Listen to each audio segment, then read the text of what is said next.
Shalom, selamat pagi dan salam sejahtera untuk Bapak Ibu Saudara-saudari kekasih Tuhan.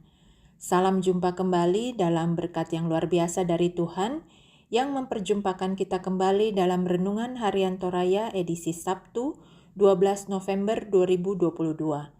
Tidak ada hal yang kebetulan jika Bapak, Ibu, Saudara-saudari kekasih ada saat ini mendengarkan Renungan Harian. Pembacaan hari ini terambil dari Yehezkiel 10 ayat yang pertama sampai 22. Marilah kita buka hati kita dan memohon Roh Kudus bekerja dalam kebenaran firman Tuhan. Kita satukan hati kita dalam doa. Terpuji namamu Bapa di sorga, Bapa yang kami panggil di dalam nama Tuhan Yesus Kristus. Kembali kami datang dengan segala kerendahan hati, bersyukur atas penyertaan Tuhan di waktu istirahat kami semalam, sehingga pagi hari ini kami dapat bangun dengan tubuh yang sehat dan segar diberkati Tuhan. Kami bersyukur untuk hari ini yang adalah hari baru anugerah Tuhan. Kami datang di hadapan-Mu saat ini, kami akan membaca dan mendengarkan firman-Mu. Berkatilah kami, sehingga firman Tuhan bisa menjadi makanan rohani bagi jiwa dan tubuh kami. Dalam nama Tuhan Yesus, kami berdoa. Amin. Yehezkiel 10 ayat yang pertama sampai 22. Firman Tuhan. Kemuliaan Tuhan meninggalkan bait suci. Lalu aku melihat, sungguh, di atas cakrawala yang di atas kepala kerub, tampak di atas mereka sesuatu yang menyerupai tahta, yang seperti permata lazurit kelihatannya. Maka ia berkata kepada orang yang berpakaian lenan itu, "Masuklah ke bawah kerub dari antara roda-rodanya, dan penuhilah rangkup tanganmu dengan bara api dari tengah-tengah kerub itu, dan hamburkan ke atas kota itu." Lalu aku melihat dia masuk. Kerub-kerub itu berdiri di sebelah selatan bait suci. Waktu orang itu masuk ke tengah-tengah roda-rodanya, dan segumpal awan memenuhi pelataran dalam. Dalam pada itu, kemuliaan Tuhan naik dari atas kerub dan pergi ke atas ambang pintu bait suci, dan bait suci itu dipenuhi oleh awan itu, dan pelatarannya penuh dengan sinar kemuliaan Tuhan. Suara sayap kerub itu terdengar sampai pelataran luar seperti suara Allah yang Maha Kuasa, kalau ia berfirman. Ia memerintahkan kepada orang yang berpakaian lenan itu, "Ambillah api dari tengah-tengah roda-rodanya, dari tengah-tengah kerub itu." Maka yang berpakaian lenan itu pergi berdiri di samping salah satu dari roda-roda itu. Lalu seorang kerub itu mengulurkan tangannya dari tengah-tengah kerub-kerub ke api yang ada di tengah-tengah mereka. Diambilnya sedikit dan ditaruhnya di dalam tangan orang yang berpakaian lenan. Orang ini menerimanya dan pergi. Pada kerub-kerub itu tampak yang menyerupai tangan manusia di bawah sayap mereka. Aku melihat, sungguh, di samping kerub-kerub itu terdapat 4 roda. Satu roda di samping seorang kerub, dan roda-roda ini kelihatannya seperti kilauan permata pirus. Kelihatannya keempatnya adalah serupa, seolah-olah roda yang satu di tengah-tengah yang lain. Kalau mereka berjalan, mereka dapat menuju ke 4 jurusan tanpa berbalik kalau berjalan. Karena tempat mana yang dituju oleh yang di muka, kesitulah pergi yang lain-lain, tanpa berbalik kalau berjalan. Seluruh badan mereka, punggungnya, tangannya, sayapnya, dan roda-rodanya penuh dengan mata sekelilingnya.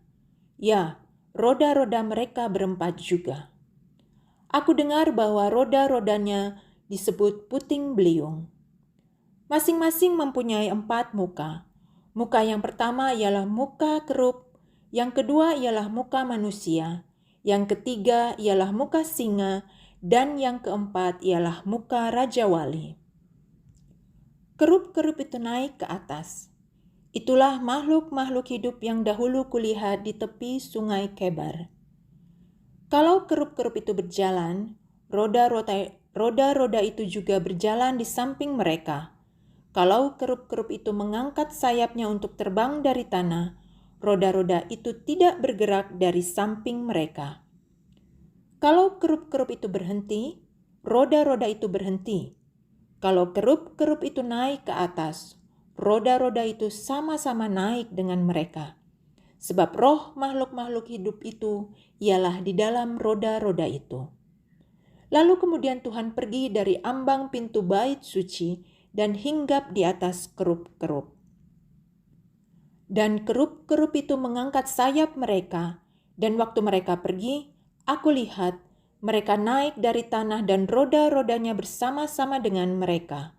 Lalu mereka berhenti dekat pintu gerbang rumah Tuhan yang di sebelah timur, sedang kemuliaan Allah Israel berada di atas mereka.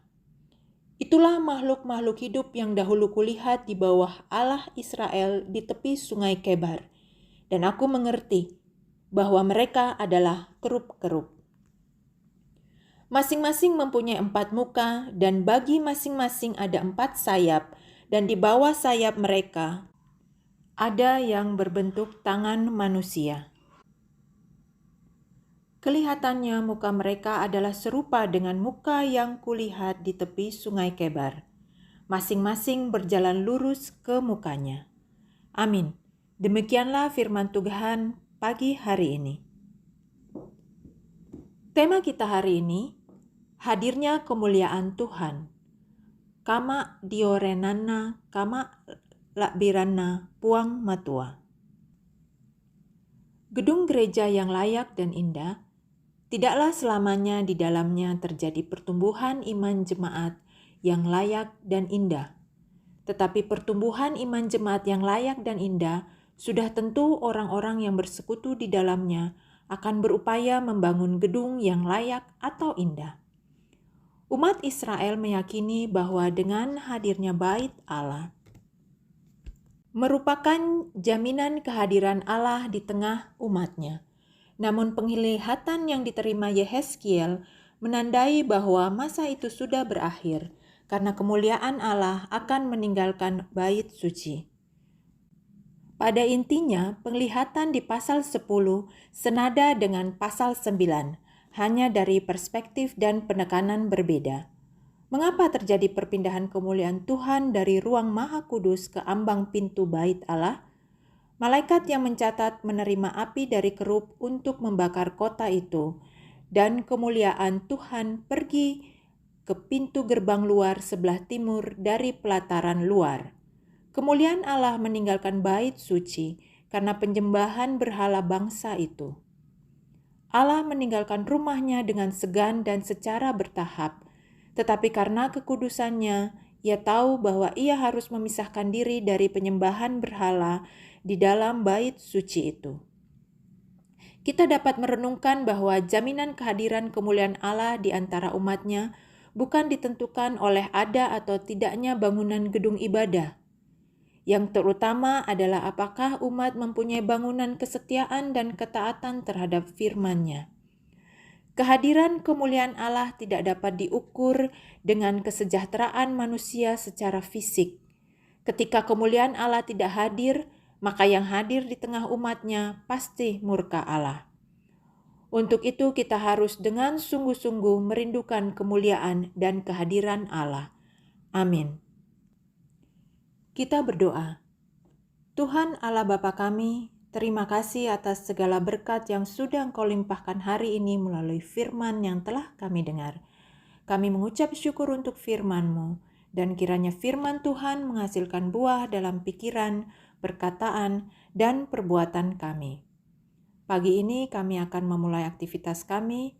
Roh Kudus Tuhan kiranya menyertai setiap rencana-rencana kami, dan biarlah kegiatan kami hari ini kami lakukan seturut kehendak-Mu dan membawa sukacita pada orang-orang di sekitar kami.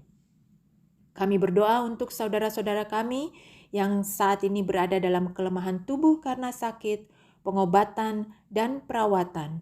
Tuhan melawat dan menjamah mereka, sehingga mengalami kesembuhan.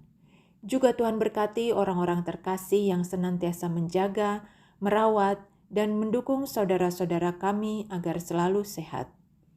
Saudara-saudara kami yang bersuka cita, baik karena pertambahan usia maupun pertambahan berkat Tuhan dalam pekerjaan, usaha, keluarga, dan pendidikan, Tuhan berkati dan genapi sukacita mereka dengan senantiasa bersyukur. Kami teringat juga kepada orang-orang tua kami yang berusia lanjut, Tuhan sehatkan, kuatkan, hiburkan di masa-masa usia indah mereka, sehingga mereka tetap mampu menjalani aktivitas sehari-hari. Dan kiranya kehidupan orang-orang tua kami terus membawa berkat, damai sejahtera, dan menjadi teladan kami. Ampuni salah dan dosa kami, sempurnakan dan dengarlah doa kami, yang kami bawa di dalam nama anak-Mu Yesus Kristus yang adalah Tuhan dan Juru Selamat kami yang hidup. Amin. Demikian renungan pagi hari ini. Marilah kita jalani karya kita hari ini dalam tuntunan Roh Kudus dan firman Tuhan, dalam pengharapan agar kasih dan sukacita dari Tuhan senantiasa menyertai setiap langkah kehidupan kita.